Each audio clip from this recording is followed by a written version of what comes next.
Seems like it. Makes them so dry. Yeah. Yeah, when you think about all that air Yeah, going they up the talked at chimney, the it's train meeting coming about out this, so somewhere. they do have some general revenue. I gotta choke it down. I mean, I gotta Public transportation. how you close the basement off and not keep it in the basement. Brought it up as, As long as I can. projects are Mhm. So I dry it out. doing it Big time. there is actual. Nothing That's like. probably good too, keeps the mold down. transportation money that Yes, does that. yeah, yeah, They say they're pretty competitive. So I've got 3 of them in my house. yeah. Lights. You have those metal For you, Gina. etalators where you beat that up and. All right, we'll come to order. Looks like it's straight up 8 o'clock.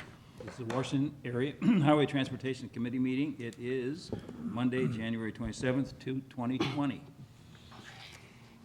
Can we have a roll call? Craig Miller, Here. Ed Fisher, Here. Stephen O'Connor, Here. Ray Frankenberg, Here. Bob Ingeman, Here. Bill Stratman. Here. Mayor Lucy, Joe Holtmeyer, Danny Cassette, Here. Elby Eckelkamp, Bill Miller, Here. Tim Brinker. Here. Steve Sullentrop, John Ilges. Here. Please stand. I pledge allegiance to the flag of the United States of America and to the republic for which it stands, one nation, under God, indivisible, with liberty and justice for all. Good morning, everyone. It was a tough day to get out, wasn't it? Yeah. All right, let's get right into this thing. First item is always the approval of the previous month's meeting. Last time we met was in November. Any comments, questions, corrections? Seems like we went through. Anyway, I will entertain a motion to approve. There's no So other. move. I have a motion to approve. Do I have a second? Second. I have a motion and a second to approve the minutes as presented. All in favor? Aye. Aye. Opposed? Thank you. Let's get right into the minutes. I did hand out an article that was in Bill's newspaper, the Missourian. I thought was very good on what's happening with the transportation in funding in Missouri. I think he nails it, and sometimes you don't until you see it written down exactly like what has happened. I mean, MoDOT's been saying for years that they're going to be short of funding. They haven't had a new source of funding for a number of years. They've tried, as we know, and have failed on propositions. But now it's getting interesting. I mean, because of the, the bridge over in central Missouri. Rocheport. Yeah, Rocheport. Why can't I never have a hard time remembering that name for some reason. Anyway, the Rocheport Bridge is in need of being replacement. It's one of the oldest bridges on the I-70 corridor. There wasn't funding for it. And so they were at the same situation we were somewhat in Washington. You know, we had a chance of, we could have spent $10 million on the old bridge when we knew it needed to be replaced. Well, Rocheport's the same way. That bridge needs to be replaced. And so the legislature, because there wasn't funding, applied for a grant, a federal grant for the bulk of the funding, and then tied to that legislation that if it, in fact, got the grant, Missouri General Fund would kick in whatever it was, $100 million in order to get that bridge built. And at the same time, the governor was going to also put like $50 million out of the general fund into the bridges that were, some of them in Franklin County, several of them in Franklin County, in order to get those bridges taken care of.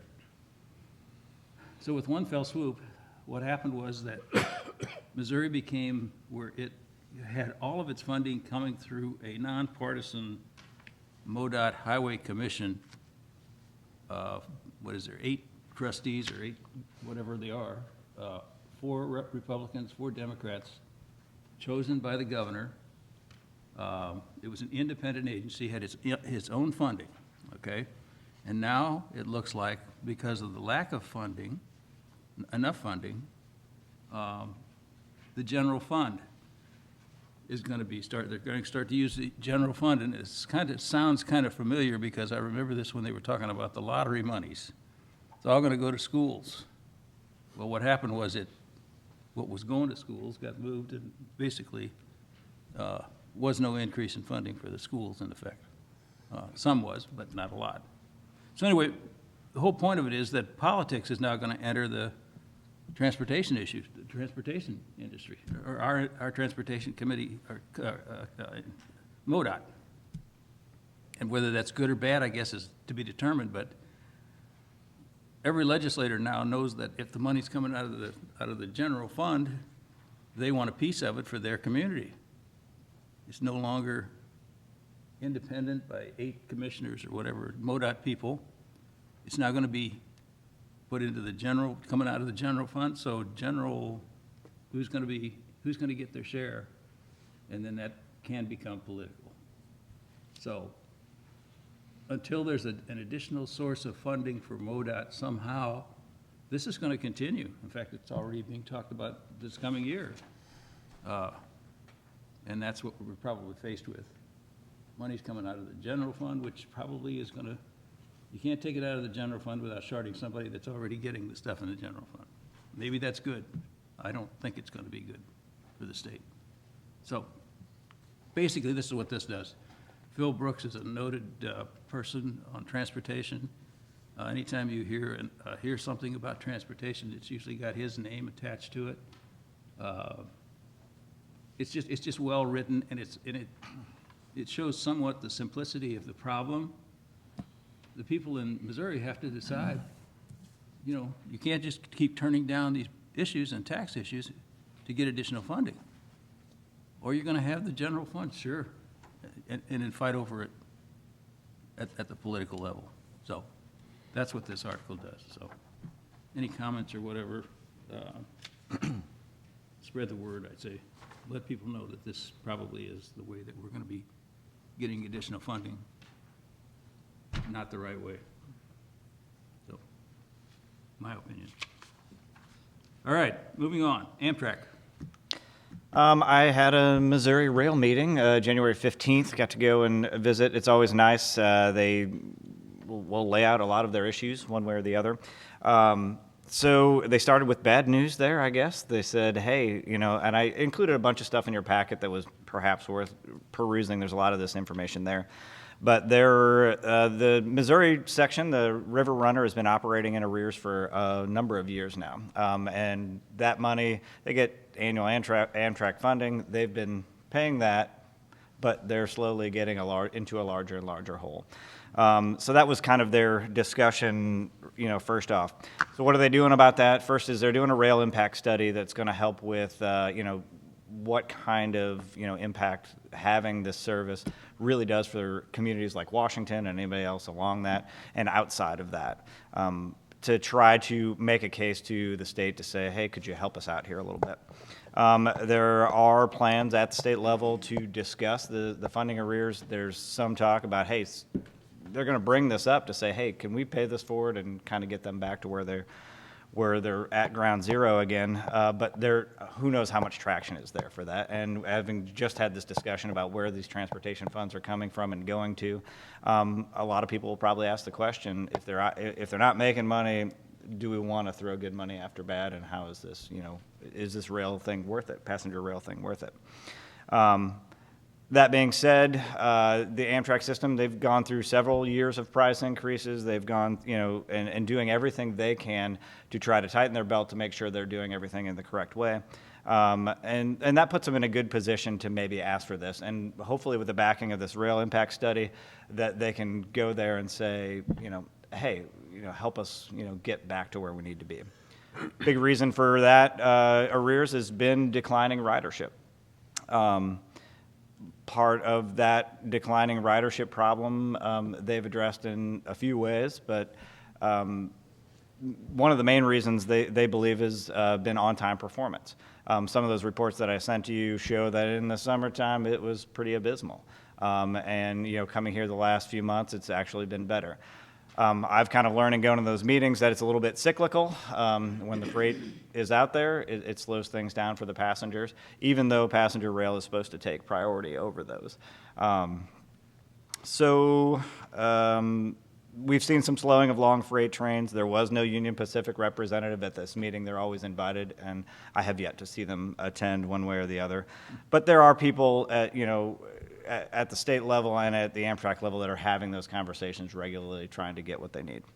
So they're working on the on-time performance. The other thing they're doing is they're getting some refurbished cars that are coming into service hopefully this March. So we got new locomotives a little while back. They're refurbished cars, which will be basically new. They really take them apart and put them back together because that's the best way to do it. That was a multi-state, funded by a multi-state, Wisconsin, everybody that participates in Amtrak in the Midwest. And then actually in 2023, we'll be getting all new cars that will be part of a federal grant for new cars, which is great. And those refurbished cars are then going to be, I guess, redistributed throughout the country. They can sell them and get some money back from those. There's information in your packet about Washington ons and offs, and really across the state, how many people are getting on and off the train. There's some visitor center data in there. All of that seems to be pretty busy here in town. I think we had 1,400 or so in November, and it was October, October and November. It was 1,400 in October and 1,000 in November, and I think that ridership was up a little bit in December, but there weren't notes from Amtrak there just yet. So it was a productive meeting, but one of the pleas they had is talk to your local state rep if it has an impact on you to take that funding need to the state level. Very good, very good. Craig, if you need a letter or something of support that we can made up and send along with something, you got anything else that's going to them to recognize our support, or is it just? I'm sure they'd accept that for sure if you want. Might be a good idea. Okay. Very good. Bill, I would just add one thing. The city did approve a approximately $35,000 contract to put some fencing in on the north side of the tracks, kind of between the freight depot and Union Pacific Crossing by Teeman Drive. That fencing project was due to a lawsuit that was essentially settled back in 2015. So we're moving forward getting that taken care of. It has come from a safety perspective, and it's just a friendly reminder to stay off the railroad tracks. We are privileged to have a no horn zone, essentially, or a quiet zone, and that can at any time be taken away if we are not abiding by that. So I know the police department's put out some public service notices, things of those nature. So just as a friendly reminder, do what we can. Were people entering the track areas from that area, from Teeman Drive much, or was it just a? It happens, yes. What we've seen is,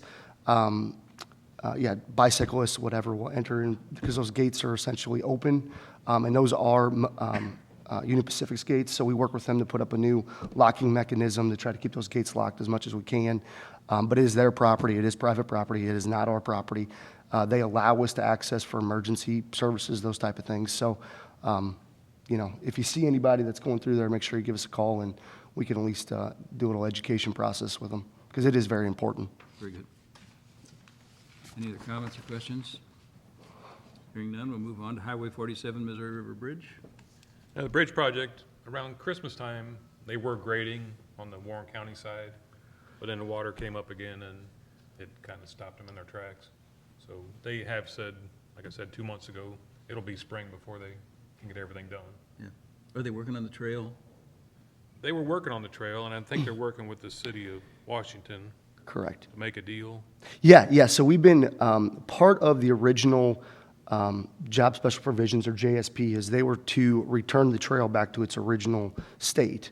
The issue with that is original state is a 20-year-old trail, 25-year-old trail. So going through that, they read that as if there was any damage, spots that were essentially damaged, that they would patch that in. So the city, we were obviously very concerned. We don't want a patchwork trail. We like to have some grand openings, something new once it's all said and done. So working with Wayne, Parks Director, Darren, and myself, we have sat down with Alberici and MoDOT to come up with essentially a cost estimate of what they would invest to get it back to that state. And instead of do that work, the city would do that work. So it would essentially be a dollar exchange, and the city would do that work. So we're working on getting that in front of city council to approve. It does take a city council approval. Staff, MoDOT, Alberici, we've all reviewed that agreement, and we're all very pleased with it. It would allow for approximately $250,000 to repave and overlay the eastern side of the trail, and the city would be doing that work. The problem with that is we can't do much until Alberici's off the trail, because obvious reasons, we can't pave when they're still driving trucks over. Last I heard, they were going to bring in some articulated dump trucks, which were much larger capacity, to try to move that rock out of the river on the south side. Again, the problem with that is if they can't get in the river to get the rock out, everybody's kind of waiting on the water to go down. So I think we have a good plan in place. Unfortunately, it seems, we are at the mercy of the river still, and it is not cooperating as we would hope. Well, I think I heard on the radio this morning that there is a study going to be done about the Merrimack Basin area. Yes. I think it's in St. Louis. Was it possibly today? Do you know, Steve? I'm not aware of it. Yeah, FEMA has, In the Eureka area particularly. yeah, they did FEMA and SEMA did a pretty big remapping or a hydrologic study. And we actually were notified of it because we are part of the flood insurance study for Franklin County. So we have to update our essential, our ordinances if there's any change in Franklin County.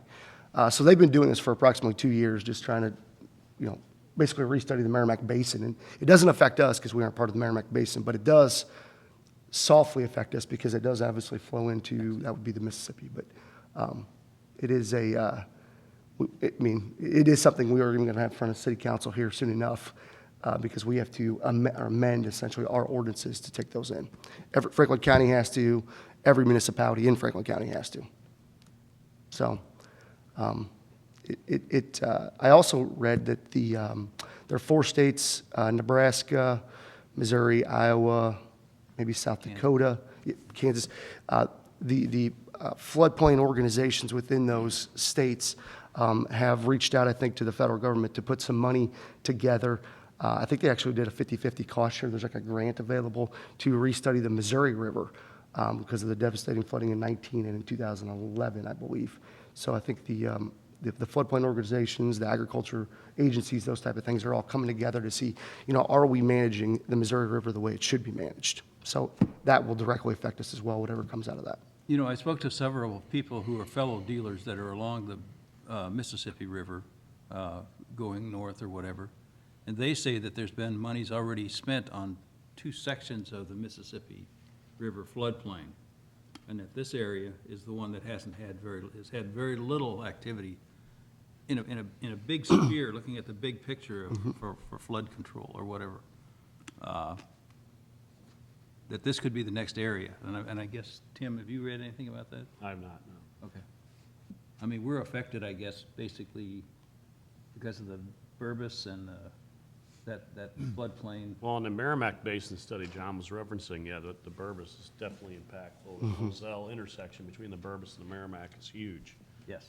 That's always been my contention to do something more because right where that comes together, when the big stuff hits, the Merrimack in essence just doubles in size and mass and volume.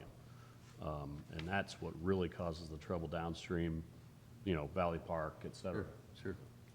Okay. Yeah, we typically get affected a lot more from the rains coming from the north down, and then if there's a rain event that happens on the Gasconade Basin, that's a more localized because the Gasconade comes in above Herman. So, but there is a lot of chatter or a lot of intrigue about how we handle these things when you had 2 essentially top 10 flood events in 15 and 17, and then 19 it was held above flood stage for the majority of the year. And the last we've seen from the Corps, which Mark Scorney, our emergency management director, he keeps an eye on these things and just keeps us up to date. But the snowpack, I believe, is actually pretty substantial again this year in the Dakotas.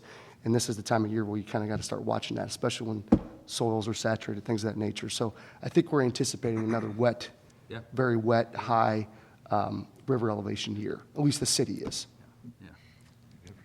John, on the lighting, it's on one night and off the next night. And What was that? I'm sorry. the lighting, Oh, yes. people are wondering what's going on. I'll give you what I know about it. The lighting has not been transferred to the city yet. That's a formal process where MoDOT actually hands us the keys would be one statement. But yeah, they're still working on some of the controllers. They had some issues with, I believe, 2 of the light banks. So I don't know how long they are. They might be 8 foot long, but they're wired in series. And there's different controllers because it's not an incandescent light bulb. Each one of those bulbs is actually a circuit board. And they had some issues with the controllers. So they're still in the testing phase of it. The city is working again with MoDOT when that transfer happens to make sure that we have the material and the actual bulbs themselves available if there was ever an issue in the future. We do take those lights over. We do maintain those lights. The city does. I believe it's a 3-year warranty period. There's a couple different versions of what we think the warranty is. But they're just in the same, in a testing phase still. So it has not been transferred over to the city. In the north end of the bridge where the walkway, pathway, Steve, what do you think on that? When's that gonna take place, or? On the Warren County side? Yeah, Warren County side. I mean, they're still waiting for the weather to improve, and they gotta pave it with asphalt, so that's what they said, it'll be spring. They're still hauling rock as well. Yeah. Are they? And they were hauling some rock out, but then the water came back up, and they, See, the issue they have is they have to take the rock out of the water, stockpile it to the side to let it drain, because they can't haul it on 47 wet, essentially. So it's this scheduling process it's cumbersome. Understood. Maybe they could find some use over Augusta Bottom Road. Not that I want to bring up Augusta Bottom Road, but that would have been nice to. Well, we are, the rock or the stone that's coming out on the south side, we have a location close by the treatment plant to Stockpile. And again, the reason for that is to speed up the process, keep the haul times as short as we could, so when they do get these windows, they can move fast. And that's why the last we heard, they were bringing in articulated dump trucks. But, one concept that the city would have is we're looking into maybe potentially getting a rock crusher, because we'll have a large amount of stone. And if we can make material essentially that we have stockpiled, we could use that for our own use well into the future, where we're not actually taking trucks, far out of town to get rock from a quarry. We maybe look at making our own. So that's one concept that we have, because once it's ours, that's part of the deal. Once it's ours, it's ours. But you're talking 3 to 4 inch stone, or 3 to 4 foot, 36 to 48 inch in some cases. So what do we do with it? So I'm just looking at the numbers to see if it's, 6,000 yards, cubic yards, what's the cost to go, to the closest quarry to buy it, haul it back into town, or do I bring a rock crusher and make it myself at half cost? And then we always have a stockpile. So there's a lot of play, but we're just trying to keep these things moving as fast as we can. And that helps them out, because the shorter haul they have, the faster they get off the trail down, the trail on the riverfront, the faster I can get it repaved. they wanna wrap it up, they just can't find Yeah. a window to Oh, do yeah, it. oh, yeah, it's going to get tougher and tougher. It keeps raining, keeps getting snow. You got the spring rises coming in soon. There's a small window here where things are frozen up north, and that's what you hope for. Yeah. But very Eric, small. on the Warren County side, anything on the trail or the bike trail, or what you guys are doing or not doing, whatever? Okay, so when that bridge is open and done, finished and whatever, there's probably going to be a lot of traffic happen right away. People want to go over the bridge to the other side, and we need to be able to tell them, if you want to go to the Katy Trail, you need to follow this path, or probably can't even use Augusta Bottom Road, although that's what a lot of them do. So, I mean, the shoulders are there. yeah, the shoulders are there. Another committee's looking at different bike paths, but I haven't heard about that. Well, would they stripe it that it is a bike path, with the bicycle, so that people know where the path actually is? Yeah, we were gonna put up some signs there. That's coming, okay. Yeah, that's coming. Okay, very good, thank you. Anything else, Highway 47 Bridge? No, Okay, Highway 47 Corridor Committee, Well, we're progressing. This City of Union and Cochran Engineering have almost got in hand a letter from MoDOT of approval. Essentially, we've gotten the approval, just waiting on the documents to submit the applications. No one else has applied for the CMAQ funds in our region, so once we get this submitted and reviewed and back, it will be a progression stage from there. Again, nothing's going to happen overnight, but nothing is. We've got no barriers to this point. how much money would that potentially Matriculate. bring in, the additional monies from the? Well, we're talking about For the county and the city of Union, about $1 million each is what we're contributing to the project, if I'm not mistaken. But, the overall project is well over Sure. $10 to $12 million, depending on how the design actually comes back final on it. But then the biggest part of that expense is going to be the bridge, of course. Of course. But it's a two-phase project, the potential roundabout at the intersection of Old County Farm Road and then the expressway itself with the bridge, so. City, it's an interesting equation / partnership that really has rarely been done. That's right. And, but these are the types of things we got to try to come up with to provide the solutions for the infrastructure, so. You bet. Very good. You'll keep us informed. Absolutely, yeah. Anything else on the committee, Corridor Committee? If not, Franklin County Transportation Committee? We had our last meeting on January 16th. It was a fairly light meeting, which they typically are in January. The only action item is we need to change the bylaws for the MoDOT area engineer to actually be a liaison rather than a voting member. And that was at the request of MoDOT, and I think it all makes sense. Other than that, there was nothing else discussed. Any comments or questions? Hearing none. Eric, you pretty much gave a report on that. Anything else that I missed? Washington Special Road District, Ed? Well, not much. We tried to have a meeting or trying to have a meeting with the city, and as of yesterday, we haven't had confirmation that that works, but we're working on it. That's about it. Anything? I think the 7th, was the date. So I think the 7th was the date, February 7th. Yeah, but I talked to Kurt yesterday. He never got confirmation that that worked. Yeah, that works. Oh, okay. Good. Airport? Yes, we hope to have a report to you all in March, I guess. That's when the city took over operations of the airport, just to kind of see how things are going. I was looking at the fuel graph. We've been tracking it just a little bit different to kind of show every month on an actual line chart where the fuel sales sit throughout the year over the 5-year average. I think it's something we can easily see.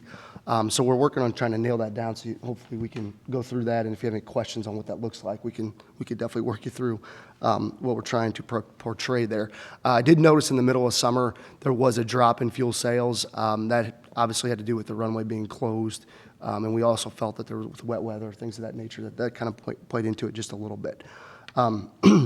As far as if you have not been over to the airport, I would go over there, talk to Kevin. We've been hauling, or Alberici has been hauling a significant amount of rock, and we've been placing it with our own crews. That rock is being placed essentially between the tie-down, the tie-downs and the taxiway. There is some area there between a building restriction line that could potentially be used as future hangar space. Now, it does not mean that we're going to move that quickly on a hangar space, but we felt that we had an opportunity here to get a bunch of rock for essentially no cost to us, other than our manpower and renting a high lift. So Alberici has been hauling when weather allows, and we've been placing, we've had Cochran Engineering witnessing the placing of the rock. We've had our CMT, our airport consultant, also been witnessing the placing of that rock. What it does is it sets us up well for a future project with trying to move the least amount of material in the future as possible. So we just felt that it was a good location to either A, set us up for hangar construction, or B, at least stockpile some of that rock for future hangar construction. So it's been going pretty well. I'm not sure how much more we have to come, how much more stone there is to come. I've not asked that from Alberici at this time, but if you get a chance, take a look at it. It's a pretty big rock moving operation that it's a pretty good deal for us. So, and I've not heard anything negative about that. If you get over there and take a look at it, there is, like I said, stone spread out kind of like a pad, and we will work on getting everything kind of cleaned up before summertime, just so it's all kind of finished. But it's kind of the first step in trying to get hangars built at the airport, additional hangars. That pond that you got at the airport entrance, is that going to be filled in? There is no plan at this time to fill that in. Water might be there for a long time. It's very possible. It is turning into a pond, isn't it? Yeah. No, there's no plan to fill that in. I don't recall if that, I have to look to see if that's wetlands or not. I don't recall. But to fill that in may take some pretty substantial additional steps, so. Any other comments, questions for the airport? Team track? No report.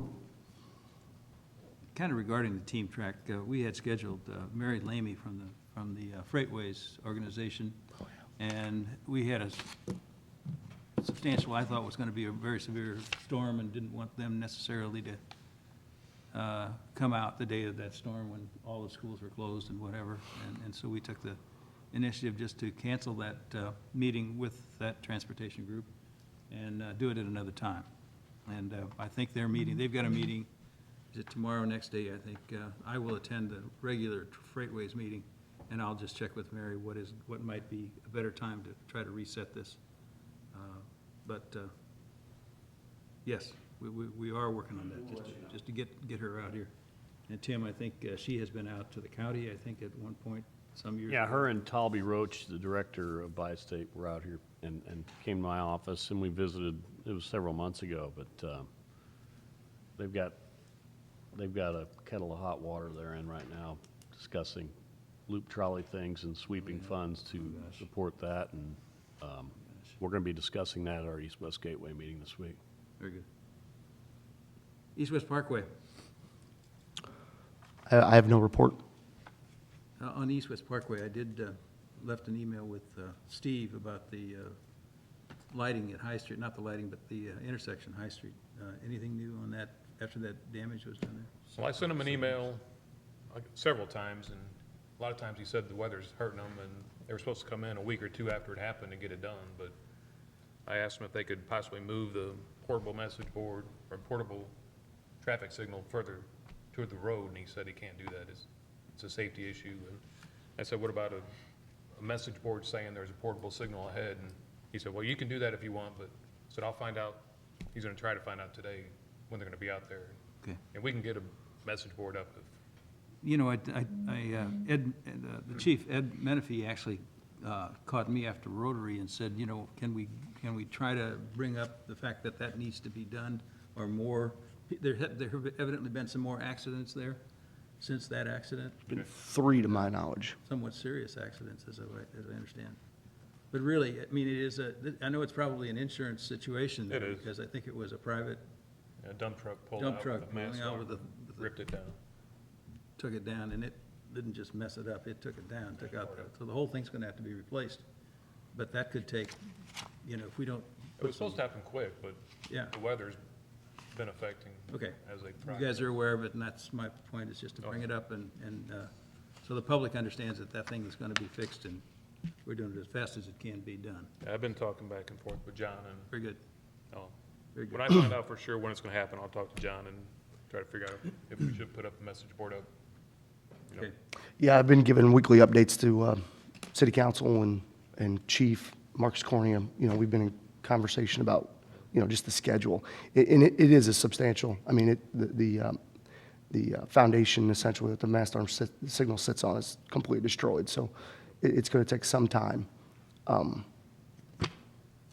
that's the best I have. When I get the date, I'll talk to John, and, I mean, we can put up a message board if that's what we decide. well, check with Chief Menifee, just to see what his, you know, I trust his judgment, because his people have to man the accidents or whatever, and so does the rural fire and rural district, fire district also, is having concern of when this is gonna get done, because it's a, I mean, we did tell them they could put it on red flash, but we didn't think it'd be this long either, okay, to stop everybody. I okay. think it was on red flash for a while. It but it was for a day or two. Traffic backed up to almost Pottery Road. Yeah, the problem with red flash is it's kind of like the lemming situation. If you got to stop everybody and then reset, because people just see, you know, they follow the one in front of them. So it's a hard thing to overcome. Okay, you got it, okay. Public transportation? Anyone? Before you go on, Mr. Chair, Yes. if I may, on the East-West Parkway thing. Yes. I'm wondering, I'd like to ask Stephen with MoDOT if they could perhaps provide us traffic counts for that High Street intersection at 100, and then as well as traffic counts at A and 100. Just to make, and perhaps on A and then 100 between those two, just because I'm interested if we did extend a High Street to A, what impact that would have on existing patterns and things of this nature. Because as that develops across the highway to the south there with the, is that an assisted care facility? It is. And things of this nature, as it develops, I think it's going to be a greater priority to get that connected on the A side of things. And I know for a fact it would alleviate traffic northbound on A in the morning and then southbound once again in the afternoon and things of this nature, and potentially alleviate traffic and reduce accidents. So that's the theory, right? So if there's a way, I don't know what needs to occur to get that process started or where we are in terms of current numbers on those intersections. Right. So you're looking for traffic counts on 100? Well, yeah, high in 100 and then A in 100. Right. And then probably those that I would do Pottery as well. help me. Yeah. I mean, I think it would really tell us some things. Maybe do an in-house traffic evaluation as to what impact. I don't know if there's an impact study thing. I don't know if everything costs money, but I think it's worth looking into.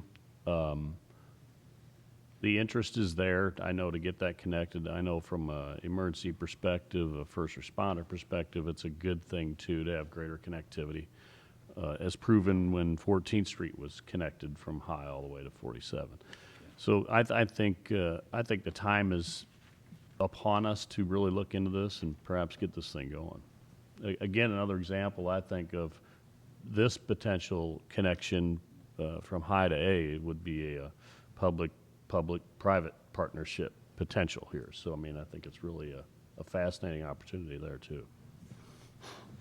But we do have in our packet, I don't know that, John, this was yours, the city comprehensive plan, shows the streets and whatever, and also the East-West Parkway study that was done, when was that?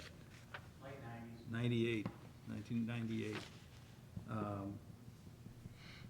Basically, what are we looking at here if we look at everybody's looking at this, where do you envision that road to go? Kind of as a from the city standpoint, or Darren? I'm gonna need some help here. I think the first phase, or at least where we've, the starting point of High Street working south, because we're already 1,500, 1,800 feet to the south.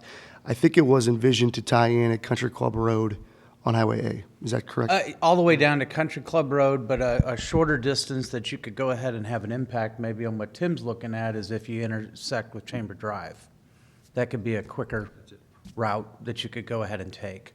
You've got the remaining portion of, I guess, Big Elm, Little Elm LLC, and then that leads into the Marquardt Farm, which has been listed for sale for quite some time.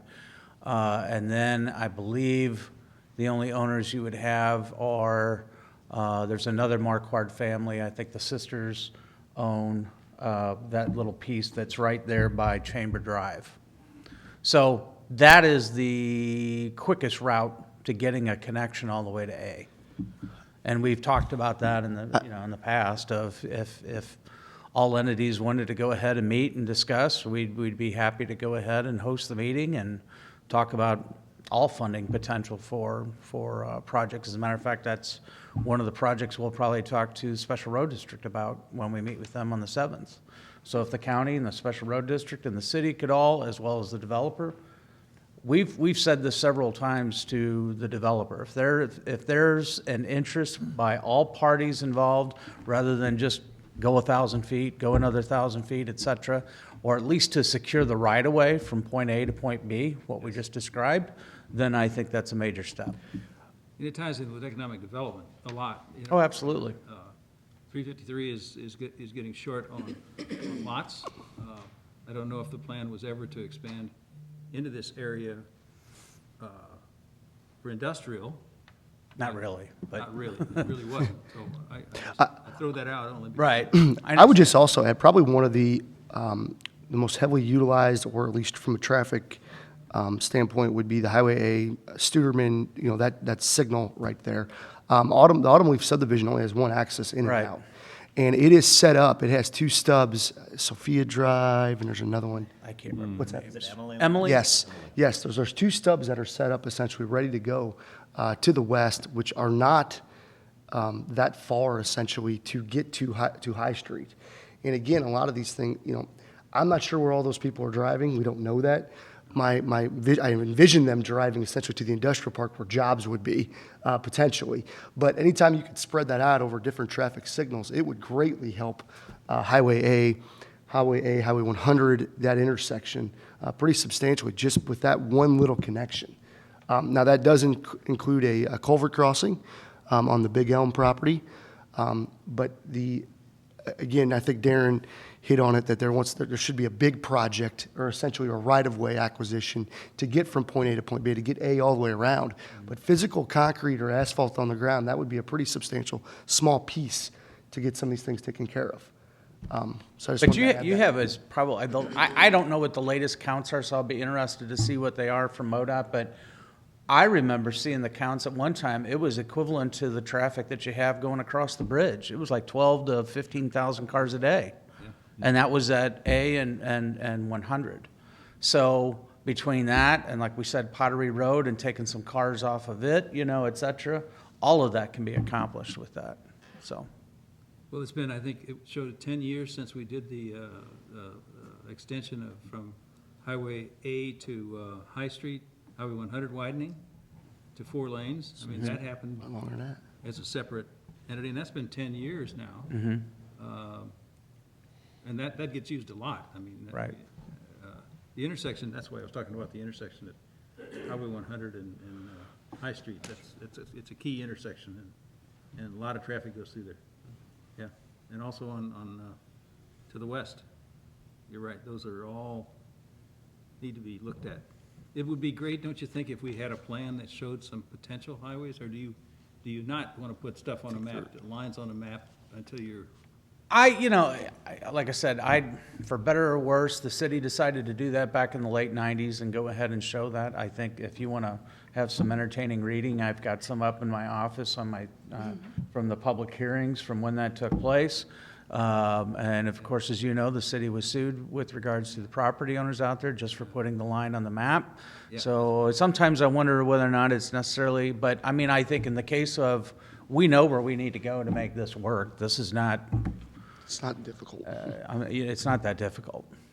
And it's just a matter of securing that. And I think the other thing, I don't know if I knew the agent that had the Marquardt property for sale, and they were trying to sell that for residential. I don't know if that's still listed anymore. I'm not certain, Or, but I'm if they are. sure putting something like this together would help that end of it as well. in Yeah, terms of making it absolutely. Perhaps more attractive for sale as well. And so you develop on top of providing greater infrastructure. Darn. Obviously, and I guess the main thing to realize that the engineers, I think the consulting engineering world that's out there is aware of this connection that the city wants to go ahead and make at some point. And it's not just the city, obviously, it's the county, and all of us involved with it. But I think they're aware of it. So that's on the map, so to speak. And so we know where it needs to be, and I don't think we really need to do beyond that. We did, the reason why that 98 study, it stopped at Highway A. And I remember as we took it to court, the judge just said, well, I think it'd be simpler if you want to go ahead, this case can go away if you basically make the connection back to within the city limits. So therein lies where the portion of Highway A got all the way up to High Street, and why we're talking about this portion of it. And the judge said, there you go, that's enough. It leads to and from the city limits, so. Well, if we're potentially looking for a major construction company to come in and build some rooftops for homes, I mean, they've got to have an idea of where they could do it. I mean, not that they can't look at the same maps and see it, but if there's some kind of what would be an ideal spot for additional homes? Is it south? Is it? Oh, I think you've got down there by where Stonecrest is located, with a connection up there between That and Phoenix Center, I mean, you got several places in town where we've got a project that we're looking at down here on A Street still for another 20-plus homes. Smaller developments, but I mean, with the terrain that we have around here, that's basically what we see, Yeah. so. Well, mainly, my thought was just to start drawing attention to this. I mean, this study was done, what's that, it's 12 years ago, in 98. 22. I'm sorry? 22. 22. 22. Oh, that's right. I was looking at 10 years. It's 22 years. I mean, we did this for a reason, thinking this was going to be a growth corridor, or possibly a growth corridor. I sometimes wonder how much the city spent on that and whether or not that was Well, that's what I'm saying. worth the thing I at the don't see time, any but real that's, lines drawn at the- it was where done. this could all happen and Right. what the master plan could be or might be, or, I don't know. and there's been some opportunities, I will say, that just to know that this thing is always on the radar. We've brought it to the attention, there have been a couple of these properties that have been for sale. Yes. And over time, we had brought it up with council if they wanted to go ahead and purchase at that time, et cetera, or if they wanted to make an offer because either the real estate company called or whatever. So it's always been on the radar. It doesn't go away just because it's not been talked about. I understand. Okay. Thank you, Darren. Any other questions, comments? Hearing none? Move on to other business. Bill, I've got a question. Yes, sir. The Heidemann Industrial Park, where Boss Brink Drive hits Highway 100, Milton's going to be opening up in a couple of months, and has any study been made about the impact on congestion at that intersection? Sight distance is really poor to the west. You know, when you're coming off of Boss Brink, getting onto 100, the sight distance there is not too good. That's probably a site if you're doing Yes. The answer is yes. There was a study that was done. study. Melton paid for a traffic study, and it came back and said that the signal was not needed. So, No problem? that's what the study said, and so MoDOT didn't require it, because we let it in MoDOT's hands to determine if a signal was gonna be required there for that project, and they required the study, but the study said that it wasn't gonna be necessary.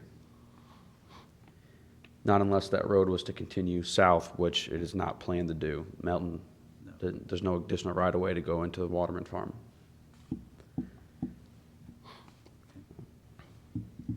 We'll see. Yeah, Yeah, we'll see. yeah. Anyway, we want to keep our eyes on that one, just for the future. Can you do traffic counts, Sal? You guys can do traffic counts yourselves? Yes, we can do Can traffic. you do Yes. traffic counts, John? You We can, yes. We don't do them on MoDOT right of way, Understand. but we can do them on our own city streets. We have the capabilities to.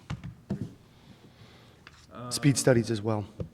What else have we got to go over here, guys? Anything? Go over the reports, the sales tax, half-cent transportation tax. Where we are, looks like we've, since inception, we've got over $27,000, $27,600. It's like a 5% increase from October to the present in sales tax revenue. Last year was the first year that it went down from the preceding year. Why? I'm just curious. I don't know what it just did. Anyway, I'll give you one more update on a project here in town. High Street is to be overlaid, repaved, and sidewalks added from 100 to 9th Street, Borgia High School area. That's scheduled to be done towards end of summer 2020. If you notice, if you drive it, we did some real small patches, trying to at least extend the life of that to get that street paved. It is quickly deteriorating, which typically happens at the end of a life of an asphalt street. So I would just be patient. It's coming. It's going to be done this year. So if you get calls, forward in my direction. okay, very good, John. Other than that, anything else? Anybody? Here's your chance. You got time? If I hear no other items to be discussed, I'll entertain a motion to adjourn. Second. So, all in favor of adjourning? Aye. Thank you, guys. Thanks, everybody. I'd be in favor of that. Yeah. All right by me.